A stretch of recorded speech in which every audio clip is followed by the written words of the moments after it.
Rabies இந்த உலகத்துல கியூரே இல்லாத டிசீஸ் அப்படின்னு சொல்லி நிறைய கிளாசிபிகேஷன் பண்ணலாம். But one among them rabies is the deadliest virus இல்ல டெட்லியஸ்ட் டிசீஸ். அதாவது ஒரு இறப்பு அப்படின்றது ஒரு வரும், இல்ல காய்ச்சல் எக்ஸ்ட்ரீமா இருக்கும், இருமல் வரும், அதுக்கப்புறம் அவங்களால முடியாம இறந்து போறதெல்லாம் நிறைய வைரஸ் அந்த மாதிரி இருக்கு. ஆனா ஒரு வைரஸ் ராபிஸ் வைரஸ் அவங்களோட கடைசி காலங்கள் எப்படி இருக்கும், ஒரு 3-4 நாள் ரொம்ப ரொம்ப கஷ்டப்பட்டு இறப்பாங்க. அவங்க வந்து ஒரு சைக்கலாஜிக்கலா வந்து டிஸ்ட்ரெஸ் ஆகி ஆங்ஸைட்டிக்குள்ள போய் எதை பார்த்தாலும் பயந்து, இன்ஃபேக்ட் ஒரு தண்ணியை பார்த்தா பயந்து, இல்ல அவங்க விடுற மூச்சை கேட்டா கூட ஒரு பயம், அந்த மாதிரி ஒரு பயங்கரமான வியாதி தாங்க. அப்படிப்பட்ட ஒரு இன்சிடென்ட் இப்போ நம்ம இந்தியாவில் ஜூலை 4 ஒரு ப்ரோ கபடி பிளேயர், அதாவது நம்ம லீக்லலாம் இருக்கோம்ல அந்த மாதிரி ப்ரோ கபடி பிளேயர் வந்து இழந்திருக்கோம். எஸ், பிரஜேஷ் சோலாங்கி அப்படின்றவர் இறந்தவர், திருப்பி வர முடியாது, அவ்வளோதான். அவர் வந்து ஒரு ராபிஸ் அப்படின்ற ஒரு நோயில் பாதிச்சு இறந்துட்டார். ஆனால் இந்த ஒரு பர்டிகுலர் வீடியோ கண்டிப்பாக ஒரு அவேர்னஸ் வீடியோவாக இருக்கும். இந்த வீடியோ முடியும் போது உங்களுக்கு ராபிஸ் அப்படின்றது என்ன, எப்படி பரவுது, அதுக்கான ப்ரிவென்ஷன் என்ன, ஸோ எல்லாமே உங்களுக்கு டீட்டெயில்டாக சொல்ல வேண்டியது என்னோட கடமை. அது மட்டும் இல்லாமல் இப்போ நீங்கள் வீடியோ பார்த்துட்டு இருக்கும் போது யாருக்காவது அந்த மாதிரி கேட் பைட்டு இல்லை கேட் ஸ்க்ராட்சு, அதாவது நான் சொல்றது பூனைக்கடி, பூனை பூறுதல் கூட இருந்தா கூட சரி, நாய்க்கடி எதா இருந்தாலும் சரிங்க, அது உங்க வீட்டு குழந்தைங்களா இருந்து பெரியவங்க வரைக்கும் இருந்தாங்கன்னா, நான் ஏன் வீடியோ எண்ட் வரைக்கும் போலன்னா, வீடியோ முன்னாடி நீங்க பார்க்கும் போதே இல்ல அந்த ஒரு நிமிஷம் ஒரு செகண்ட் கூட நம்மளுக்கு யூஸ்ஃபுல்லா இருக்கும்ல, அப்படி இருந்தா இப்பவே போய் ராபிஸ் வேக்சின் நீங்க போட்டுக்கணும், வேற ஆப்ஷனே கிடையாதுங்க. அந்த அளவுக்கு ஒரு கொடூரமான வியாதி தான். ஸோ இதை பத்தி தான் நீங்க டீட்டெயிலாக பார்க்க போறோம். ஸோ இந்த மாதிரி India level news, world level news, இது எல்லாமே நீங்க ரெகுலரா தெரிஞ்சுக்கணும்னா மறக்காம கார்த்திக் ரவிச்சந்திரன் சேனலை சப்ஸ்கிரைப் பண்ணி வச்சுக்கோங்க. பிரஜேஷ் சோலாங்கி ஒரு உத்தரப்பிரதேஷ் கபடி பிளேயருங்க. ஃபர்ஹானா அப்படின்ற ஒரு மாவட்டத்திலேருந்து வர ஒரு பிளேயர், நல்லா கபடி ஆடுவார். ஸோ வந்து ஸ்டேட் லெவலில் விளையாடி இப்போ ப்ரோ கபடி இந்த லீக்ல நடக்கும்ல, லைக் ஐபிஎல், ஒவ்வொரு டீமும் ஒருத்தர் வாங்கி அதில் வந்து பிளேயர்ஸை வந்து ரெக்ரூட் பண்ணி அவங்களுக்கு ஒரு அமௌண்ட் கொடுத்து அந்த மாதிரி கபடியை வந்து இந்தியா ரீசெண்ட் டைம்ஸ்ல பயங்கரமா வளர்த்துட்டு இருக்காங்க. ஸோ அந்த மாதிரி பார்க்கும்போது ப்ரோ கபடி அப்படின்றது பயங்கர ஃபேமஸ் ஆயிட்டு இருக்கு. நீங்க பாத்தீங்கன்னா சும்மா கூகுள்ல யூடியூப்ல போட்டு பாத்தீங்கன்னா நிறைய பிளேயர்ஸ் அந்த ப்ரோ கபடி அப்படின்ற ஒரு விஷயம் வந்த பிறகு அவங்களோட லைஃப் ஸ்டைல் மாறி இருக்கு, அவங்களோட ஆங்கிள் மாறி இருக்கு, எப்படி வந்து அடுத்த கட்டத்தை அணுகணும். ஏன்னா கபடி அப்படின்றது ஒரு க்ளோஸ்டு சர்க்கிள் விளையாட்டா இருந்தது. ஒன்ஸ் அது கார்பரேட்குள்ள வந்து அது வந்து ரொம்ப ஃபேமஸ் ஆகவே அந்த பிளேயர்ஸும் வளர ஆரம்பிச்சாங்க, அதனால அந்த விளையாட்டும் வளர்ந்தது. கூடவே ஒன்சஸ் எல்லாரும் வளர்ந்தாங்க, அது ஒரு பக்கம். ஸோ அந்த மாதிரி ஒரு ப்ரோ கபடிக்காக தயாராகிட்டு இருக்கு இந்த பிரஜேஷ் சோலாங்கி. 2 மாசத்துல, இன்னும் 2 மாசத்துல அதுக்கான டோர்னமெண்ட் வரப்போகுது. திடீர்னு என்ன நடக்குது அப்படின்னு பாத்தீங்கன்னா, ஆக்சுவலி என்ன நடந்திருக்கு அப்படின்னு பார்த்தோம் அப்படின்னு பாத்தீங்கன்னா, ஒரு 2 மாசத்துக்கு முன்னாடி அவர் வீட்டுக்கிட்டயோ எங்கேயோ என்ன பண்ணிருக்காருன்னா, ஒரு சாக்கடை, ஒரு டிச்சில் இருக்க ஒரு நாயை ரெக்கவர் பண்ணியிருக்காரு, குட்டி நாய். ஸோ அந்த குட்டி நாய்க்கு ராபிஸ் இருந்திருக்கு. அதை ரெக்கவர் பண்ணும்போது என்ன பண்ணிட்டு இருக்குன்னா, அவர் அதை கடிச்சிட்டு அவருக்கு வந்து அது பெருசா அவேர்னஸ் இல்லை, அதை பத்தி தெரியல, அதனால அதை அப்படியே விட்டுட்டு இருக்காரு. கிட்டத்தட்ட 2 மாசம் கழிச்சு இந்த சிம்டம்ஸ்லாம் வேரி ஆகும், யாருக்கு வேணாலும் எப்படி வேணாலும் இருக்கும்.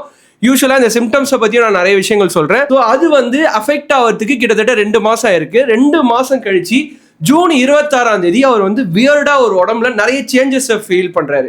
ஃபர்ஸ்ட் ஃபீவர், கண்டினியூஸா இருமல், அதை தவிர்த்து அவரால் எதுவுமே கான்சென்ட்ரேட் பண்ண முடியாம இருக்காரு. ஸோ அதுக்கப்புறம் என்ன ஆயிருக்குன்னா, டிங்லிங் சென்சேஷன் சொல்லக்கூடிய இந்த ஒரு மாதிரி கையெல்லாம் வந்து மறுத்து போகும், அந்த மாதிரி சென்சேஷன் இருந்திருக்கு. ஸோ அதுக்கப்புறம் என்ன பண்ணியிருக்காங்கன்னா, ரொம்ப அது அதிகமாகவே நியர்பை ஹாஸ்பிட்டலுக்கு கூட்டு போயிருக்காங்க. ஸோ உத்தரப்பிரதேஷ் கவர்மெண்ட் ஹாஸ்பிட்டலுக்கு கூட்டு போன உடனே அவங்க ட்ரீட் பண்ண முடியல, அது என்னன்னே ப்ரெடிக்ட் பண்ண முடியல அப்படின்னு சொல்லியிருக்காங்க. அதுக்கப்புறம் இன்னுமே சிம்டம்ஸ் இன்னும் ஒரு 2-3 நாள்ல சிம்டம்ஸ் ரொம்ப அதிகமாயிட்டு இருக்கு. லைக் ஹைட்ரோஃபோபியா அப்படின்ற ஒரு சிம்டம்ஸ், அது வந்து யூஸ்வலாகவே ராபிஸ், அதாவது நாய்க்கடியில் சப்போஸ் ராபிஸ் அஃபெக்ட் ஆன நாய் கடிச்சுது அப்படின்னா அந்த ஒரு சிம்டம் ரொம்ப ரொம்ப காமனுங்க. வீடியோ கூட என்னால் போஸ்ட் பண்ண முடியல. அந்த வீடியோ இந்த விஷயத்த நான் வந்து படிச்சு தெரிஞ்சுக்கும் போது பார்த்த வீடியோக்கள் கொடூரமா இருந்தது. நிறைய விஷயங்கள் பார்க்கலாம். ஆனா அந்த மாதிரி ஒருத்தங்க பயந்து அப்படியே கை கால்லாம் நடுங்குது, அந்த தண்ணி எடுத்து வாய்க்கு கூட ஊற்ற முடியல, அப்படியே நடுங்குது. அந்த ஹைட்ரோஃபோபியான்றது ஃபியர் ஆஃப் வாட்டர், அது ஃபர்ஸ்ட். அடுத்தது வந்து ஆங்ஸைட்டி, ரொம்ப பதட்டமாவாங்க, சைக்கலாஜிக்கலா பாதிக்கப்படுவாங்க, எதை பார்த்தாலும் பயம். ஸோ இந்த மாதிரி தான் இவருக்கும் வந்து அந்த 26 அப்புறம் ஒரு 2-3 நாள்ல ரொம்ப சிவியரா பாதிக்கப்பட்டிருக்காரு. ஸோ அங்க வந்து கவர்மெண்ட் ஹாஸ்பிட்டல்ல பெருசா நம்ம இங்க நோட் பண்ண வேண்டிய விஷயம் என்னன்னா, கவர்மெண்ட் ஹாஸ்பிட்டல்ல பெருசா ட்ரீட்மெண்ட் பார்க்க முடியலன்ட்டாங்களாம். ஓகேவா, என்ன கண்டிஷன். ஸோ அந்த அளவுக்கு இருக்குங்க. நம்ம வந்து என்னதான் டெக்னாலஜி வைஸ் போனாலும் பேசிக்கான நிறைய விஷயம் லைக் ஹெல்த், இது சம்பந்தப்பட்ட விஷயம்லாம் நம்ம மிஸ் பண்றோம் பார்த்தீங்களா. ஒருத்தருக்கு நாய்க்கடி கடிச்சிருக்குன்னா அதுக்கு ஒரு ஸ்பெஷல் வார்டு இருக்கணும் அங்க. அதுதான் விஷயம். ராபிஸ் அப்படின்னா அதை வந்து ட்ரீட் பண்றதுக்குன்னு செப்பரேட்டா ரூம் வார்டு எல்லாமே இருக்கு. ஏன்னா அவ்வளோ ஒரு கொடூரமான டிசீஸ். ஸோ அவர் அங்க இருந்து அப்படியே என்ன பண்றாரு, நொய்டால ஒரு பிரைவேட் ஹாஸ்பிட்டலுக்கு கூட்டு போறாங்க. அந்த பிரைவேட் ஹாஸ்பிட்டல்லையும் கையை விரிச்சிட்டாங்க. ஏன்னா இது வந்து ஒரு அட்வான்ஸ்டு ஸ்டேஜ் சிம்டம்ஸ். இதை பத்தியும் நான் டீட்டெயில்டா வீடியோ முடியத்துக்குள்ள சொல்றேன். ஸோ இந்த அட்வான்ஸ்டு ஸ்டேஜ் சிம்டம்ஸ் எப்படி இருக்கும் அப்படின்னு பாத்தீங்கன்னா, இட்ஸ் லீட் டு டெத். அவ்வளவுதான், அவங்கள காப்பாற்ற முடியாது அப்படின்னு சொல்லி மருத்துவர்கள் சொல்ல, ரிசர்ச்சே சொல்லுது. ஸோ அந்த மாதிரி ஒரு கண்டிஷன்ல போகும்போது ஃபைனலா இவங்களோட ஹோப் எங்க போயிருக்கு அப்படின்னு பாத்தீங்கன்னா, லைக் ஃபெய்த் ஹீலர், இந்த ப்ரேயர் பண்ணி இல்லைனா வந்து சில ரிச்சுவல்ஸ் பண்ணி, லைக் சில சாங்கியங்கள் பண்ணி எப்படியாவது காப்பாற்றலாம்னு நினைப்பாங்கல்ல, அந்த மாதிரி ஒரு இடத்துக்கு போயிருக்காங்க. பட் போற வழியிலேயே உயிர் போயிட்டு இருக்கு பிரஜேஷ் சோலாங்கி அவர்களோட உயிர். ஒன்றும் இல்லைங்க, 22 வயசு தான் இருக்கு. அதாவது இந்த ஒரு காரணத்துக்காக தன்னுடைய வருங்காலம் அப்படின்ற ஒரு விஷயம் போயிடுச்சு பாத்தீங்களா. அவர் ஒரு நல்ல மனசோட தான் நாய்க்குட்டியை தூக்கி இருக்காரு. பட் ஆனா அவங்க தம்பி சொல்ற விஷயம் என்ன அப்படின்னு பாத்தீங்கன்னா, எங்களுக்கு ராபிஸ் அப்படின்னா என்னன்னே தெரியாது, நாங்க கேள்விப்பட்டதே கிடையாது, நீங்க இப்ப நீங்க சொல்றீங்கன்னா அது இப்பதான் எங்களுக்கு அந்த டேர்மே தெரியுது அப்படின்ற மாதிரி அவங்க தம்பி சொல்லியிருக்காரு. சோ எந்த அளவுக்கு ஒரு கொடூரமான விஷயம் பாருங்களேன். இப்ப நம்ம எனக்கு தெரிஞ்சு ஒரு 20 to 30 இயர்ஸ்க்கு முன்னாடி நீங்க ஊர் சைடுல தாத்தா பாட்டிக்கெல்லாம் நம்ம தமிழ்நாட்டுல கேட்டீங்கன்னா நிறைய பேருக்கு தெரிஞ்சிருக்கும், என்னப்பா நாய் கடிச்சிச்சுன்னா தொப்புல சுத்தி 16 ஊசி போடணும்பா அப்படின்னு எனக்கு தெரிஞ்சு பழைய படங்கள்லயே கூட வந்திருக்குங்க. ஒரு 50 வருஷம் முன்னாடி படம் எடுத்தா கூட. ஸோ அந்த அளவுக்கு நம்மளுக்கு அவேர்னஸ் இருக்கிறத நினைச்சு உண்மையாலுமே கொஞ்சம் சந்தோஷப்படுறேன் இந்த இடத்துல. ஸோ ராபிஸ் அப்படின்றது என்னன்றதெல்லாம் தாண்டி நாய் கடிச்சா ஊசி போடணும் அப்படின்றது நம்மளுக்கு தெரியுது. அந்த மாதிரி நிறைய அனிமல்ஸ் கடிச்சாலும் ஊசி போடணும் அப்படின்னு வந்து நம்மளுக்கு நிறைய கற்றுக் கொடுத்துருக்காங்க. ஸோ இந்த அவேர்னஸ் அந்த கிராமத்துலையும் சரி உத்தரப்பிரதேஷ்லையும் சரி மிஸ், பர்டிகுலரா பிரஜேஷ் சோலாங்கி அவங்க ஃபேமிலிக்கு சுத்தமா தெரியல. ஸோ இதுதாங்க நடந்திருக்கு. ஸோ ராபிஸ் அப்படின்றதுக்குள்ள போறதுக்கு முன்னாடி இந்த ஸ்டாட்ஸ் எடுத்துட்டீங்க அப்படின்னு பாத்தீங்கன்னா, நம்ம இந்தியாவில மட்டும் 5500 பேர் வருஷத்துக்கு இறக்குறாங்க இந்த ராபிஸ் கடினால. இது வந்து அக்கௌண்டபிள் டெத், அன்அக்கௌண்டபிளா ட்ரேசஸே இல்லாம எதனால இறந்தோம், எப்படி இறந்தோம், இந்த வைரஸால தான் பாதிக்கப்பட்டு இறந்தோமா அப்படின்னு தெரியாம இறக்குறாங்கல்ல. அது இன்னும் நிறைய விஷயம் தான். இந்த வீடியோ நான் இப்ப பாதியில போயிட்டு இருக்கும்போது கூட உங்களுக்கு அந்த மாதிரி ஏதாவது ஒரு cat scratch, cat bite, dog bite, dog scratch எதா இருந்தாலும் இமீடியட்டா போயிட்டு வேக்சின் போடுங்க. Prevention is better than cure. அது மட்டும் இல்லாம ராபிஸ்க்கு பிரிவென்ஷன் மட்டும்தான். கடிச்சிருச்சா உடனே ஊசி போடணும், விட்டுட்டீங்கன்னா யாராலையுமே காப்பாற்ற முடியாது. அதாவது உங்க வீட்டில் இருக்கவங்களும் சரி உங்க டாக்டரும் சரி எவ்வளவு பெரிய ஆளுங்களாலையும் காப்பாற்ற முடியாது. ஏன்னா it's a proven fact. Rabies extreme stage போயிடுச்சு, அட்வான்ஸ் ஸ்டேஜ் போயிடுச்சுன்னா காப்பாற்றவே முடியாது. ஐசோலேட் பண்ணி டார்க் ரூம்ல வைக்கிற அளவுக்கு அதோட இஷ்யூ ரொம்ப ரொம்ப சிவியரா இருக்குங்க. ராபிஸ் இந்த நோய் எதனால வருது அப்படின்னு பாத்தீங்கன்னா, லிசா வைரஸ் அப்படின்ற ஒரு வைரஸால தான் ராபிஸ் வந்து ஸ்ப்ரெட் ஆகுது.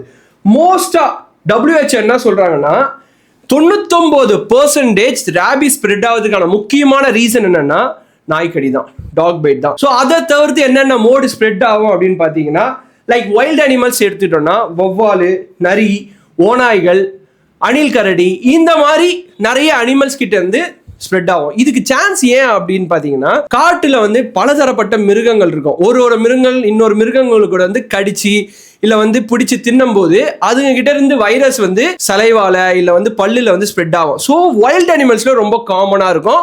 பட் நம்ம வீட்டில் வளர்க்குற பெட் அனிமல்ஸ், நம்ம டொமஸ்டிக் அனிமல்ஸ் லைக் மாடு, எரும மாடு, அதுக்கப்புறம் வந்து குதிரை, பூனை, நாய், இதுதான் முக்கியம். இந்த ஃபைனலாக 2 சொன்ன பார்த்தீங்களா, பூனை, நாய், இதுலயும் வந்து ராபிஸ், இந்த 2 விலங்கினங்களையும் கூட வந்து ராபிஸ் நிறைய ஸ்ப்ரெட் ஆகுதுக்கான சான்சஸ் இருக்கு. இது எல்லாமே போயிட்டு ராபிஸ் அப்படின்ற ஒரு வியாதியை ஏற்றிட்டு வந்துடாது, ஓகேங்களா. எல்லாமே ஏதோ ஒரு மோட்ல டிரான்ஸ்மிட் ஆனா மட்டும்தான் ராபிஸ் அந்த நாய்க்குமே வரும். ஸோ ஒரு 3 வேஸ் சொல்றாங்க எப்படிலாம் ராபிஸ் ஸ்ப்ரெட் ஆகும் அப்படின்னு சொல்லி. First bite or scratch, second infected saliva, அதாவது இன்ஃபெக்டட் சலைவானா எச்சில், ஆல்ரெடி இன்ஃபெக்ட் ஆயிருக்க ஒரு எச்சில் அது வந்து நம்ம மேல ஏதோ ஒரு நாயோ பூனையோ நக்குது, அப்படி இல்லைன்னா மூக்கு வழியா அது உள்ள போகுது, வாய் வழியா போகுது அப்படின்னா அதுவுமே ஃபர்ஸ்ட் பைட்டு, அதுக்கடுத்தது இன்ஃபெக்டட் சலைவா நக்குனா கூட அது நம்மளுக்கு பிரச்சனை தான். ஏன்னா மூக்கு இல்ல வாய் வழியா அந்த சலைவா ஈஸி நம்மளுக்கு வந்து இன்ஃபெக்ட் பண்ண வேண்டிய இடத்த, பிரெயினை பக்காவா இன்ஃபெக்ட் பண்ணுங்க. ஏன்னா ராபிஸ் அவ்வளோ ஒரு கொடூரமான வியாதி. அடுத்ததான் வந்து ஃபைனலா இது ரொம்ப ரேர் கேஸ் தான், இன்ஃபெக்டட் பர்சன்ஸ் கிட்ட இருந்து மாறும். இப்போ லைக் ஆல்ரெடி இன்ஃபெக்ட் ஆயிருப்பாங்களா, அவங்க கிட்ட இருந்து நம்மளுக்கு இன்ஃபெக்ட் ஆகும். இப்போ வீட்லயே இருக்காங்கன்னா லைக் அவங்க சாப்பிட்ட சாப்பாட்டில் அவங்க எச்சில் பட்டுதுன்னா நம்ம அதை சாப்பிட்டோம்னா கண்டிப்பாக வரும். அப்படி இல்லைன்னா அவங்க வந்து இப்போது ஏதாவது கட் பண்ணிக்கிட்டாங்க, அவங்களோட பிளட் வந்து நம்ம சாப்பிட்ற சாப்பாடு இல்லை ஏதோ ஒரு மோட்ல வந்து நம்மளுக்கு உள்ள வந்துடுச்சுன்னா அப்பவும் வந்து ரேபிஸ் அட்டாக் ஆகும். ஸோ இந்த 3 டைப்ஸ் ஆஃப் ரேபிஸ் வந்து ஸ்ப்ரெட் ஆகிற ஒரு வேவா சொல்றாங்க. இது ஆல் ஓவர் த வேர்ல்டு நடந்துட்டு இருக்க ஒரு விஷயம். பர்டிகுலரா இந்தியாவோ தமிழ்நாடோ இல்ல உத்தரப்பிரதேஷோ இல்ல ஏதோ ஒரு மாவட்டத்தில் நடக்கிற விஷயம். ஆல் ஓவர் த வேர்ல்டு இது ரொம்ப ரொம்ப காமனா நடக்கிற ஒரு விஷயம் தான். ரேபிஸ் வைரஸ் எவ்வளவு வேகமா பரவும்? யூஸ்வலா ரேபிஸ் வைரஸ் வந்து ஏதோ ஒரு இன்ஃபெக்ஷன் மூலியமா நம்மளுக்கு வந்துடுச்சு அப்படின்னா, அது அட்டாக் ஆயிடுச்சு அப்படின்னா, சப்போஸ் அது காலு கையில ஒரு பைட்டால அஃபெக்ட் ஆயிடுச்சு, அதனால ரேபிஸ் நம்மளுக்கு பரவுது அப்படின்னா, அதோட மெயின் மோட்டிவே ரேபிஸோட வைரஸ் நம்மளோட சென்ட்ரல் நர்வஸ் சிஸ்டம், பிரெயின்ல இருக்க அந்த சென்ட்ரல் நர்வஸ் சிஸ்டத்தை அஃபெக்ட் பண்ணி அதை காலி பண்ணுன்றது தான். ஸோ கால்ல இருந்தோ கையில இருந்தோ அந்த நர்வஸ் சிஸ்டத்தை அஃபெக்ட் பண்றதுக்கு ஒரு 14 நாள் வரைக்கும் எடுக்கும். அது வந்து கழுத்து பகுதியிலயோ இல்ல வாய்ப்பகுதியிலயோ இல்ல ஃபேஸ்ல எங்காவது கடிச்சது அப்படின்னா யூஸ்வலா ஒரு 4-5 நாள்லயே அது வந்து டைரக்டா சென்ட்ரல் நர்வஸ் சிஸ்டத்தை அட்டாக் பண்றதுக்கு நிறைய சான்சஸ் இருக்கு. அது மட்டும் இல்லாம குழந்தைங்களை இது மாதிரி அஃபெக்ட் ஆச்சுன்னா 7 நாள்லயே அதோட சிம்டம்ஸ் சிவியரா தெரியும். நான் நாய் தானே, இது வந்து பூனை தானே, நம்ம வீட்டில் வளர்க்கறது தானே அப்படின்னு இருக்காதீங்க அப்படின்ற ஒரு அவேர்னஸ் தான் இங்க கிரியேட் பண்ண வேண்டியது முக்கியமான ஒரு விஷயம். ஸோ மூவிங் ஃபார்வர்ட் எந்த ஒரு வைரஸ் வேணாலும் நம்மளுக்கு தெரியாம வந்து அதுக்கு மெடிசன்லாம் கண்டுபிடிக்கலாம். பட் ஆல்ரெடி தெரிஞ்சு இப்படிதான் ஸ்ப்ரெட் ஆகுதுன்னு நம்மளுக்கு நிறைய அவேர்னஸ் கிரியேட் ஆன ஒரு வைரஸை நம்ம ஹெசிடேட் பண்றது அப்படின்றது ஏற்றுக்க முடியாத விஷயம். அதனால போகக்கூடிய உயிர்களும் இனிமேல் இருக்கவே கூடாது. ஸோ அடுத்தது சிம்டம்ஸ் ஆஃப் ரேபிஸ் வைரஸ். அதுவுமே 2 கிளாசிஃபிகேஷன்ஸ் பண்றாங்க, early symptoms and severe symptoms அப்படின்னு சொல்லி. இயர்லி சிம்டம்ஸ் என்னங்க வைரஸுக்கு? அது என்ன பண்ணோம்னா, உள்ள பூந்தா ஃபர்ஸ்ட் வந்து ஆன்டிபாடிஸை காலி பண்ணோம். அப்படி காலி பண்ணும்போது ஃபர்ஸ்ட் ஃபீவர், காஃபு இந்த மாதிரி ஸ்ப்ரெட் ஆகி அடுத்தது டிங்லிங் சென்சேஷன், அப்புறம் வந்து இந்த ஊண்டு பைட்டான இடத்துல வந்து அரிப்பு ரொம்ப அதிகமாக இருக்கும். இதெல்லாம் இயர்லி சிம்டம்ஸ். சிவியர் சிம்டம்ஸ்னு ஒன்று இருக்குல்ல, அதுதாங்க ரொம்ப ரொம்ப கொடூரம். Fear of water, fear of light, even நம்ம மூச்சு விடுறதே வந்து பயமாக இருக்கும், அது கூட பயப்படுவாங்க.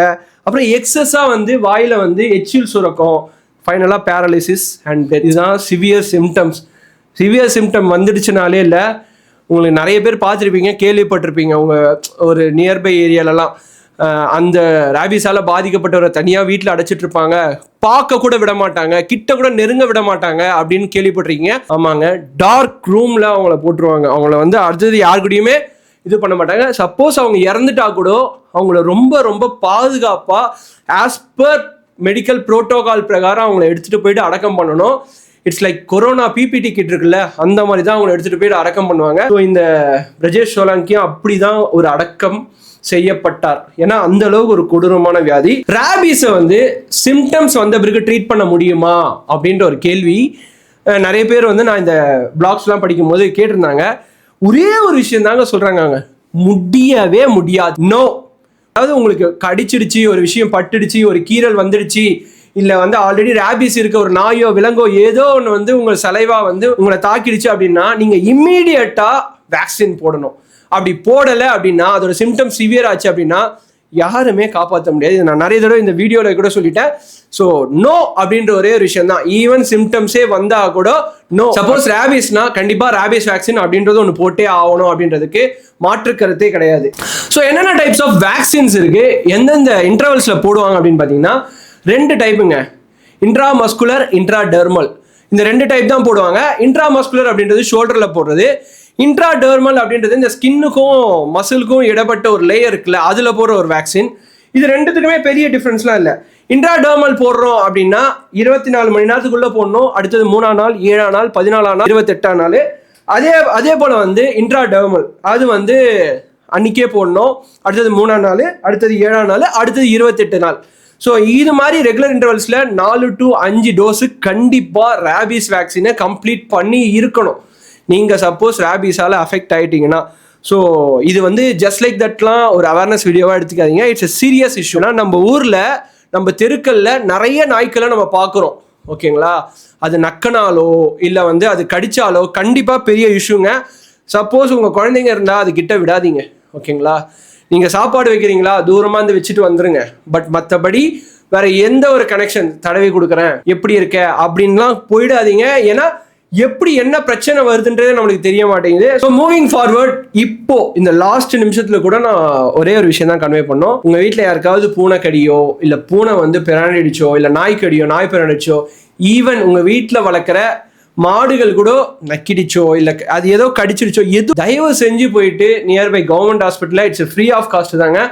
முந்தி மாதிரி தொப்புல சுத்தி 16 ஊசிலாம் கிடையாது. இந்த 4-5 டோசஸ் மட்டும் எடுத்தாலே போதும். கண்டிப்பா போய் போட்டுக்குங்க. ஹெசிடேட் பண்ணாதீங்க. அது நம்ம வீட்டு நாய் தானே, நம்ம வீட்டு மாடு தானே, நம்ம வீட்டு பூனை தானே ஹெசிடேட் பண்ணாலே பிரச்சனைகள் வரும். ஏன்னா ஹெசிடேட் பண்ணா அந்த பிரச்சனையை போயிட்டு சால்வ் பண்ற அளவுக்கு சொல்யூஷன் இருந்தா பரவாயில்ல. சிம்டம்ஸ் வந்தாலே முடிஞ்சிருச்சு அப்படின்னும் போது nothing can be done. So இது ஒரு அவேர்னஸ் வீடியோவா நீங்க பாத்தீங்கன்னா இல்ல நீங்க நான் பேசின விஷயங்கள் நிறைய யூஸ்ஃபுல்லா இருந்ததுன்னா கண்டிப்பா கமெண்ட் செக்ஷன்ல மென்ஷன் பண்ணுங்க.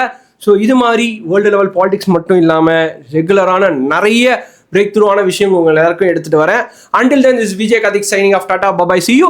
தண்ணியை கம்மியாக யூஸ் பண்ணுங்க, பிளாஸ்டிக் யூஸ் பண்ணாதீங்க. பபாய்.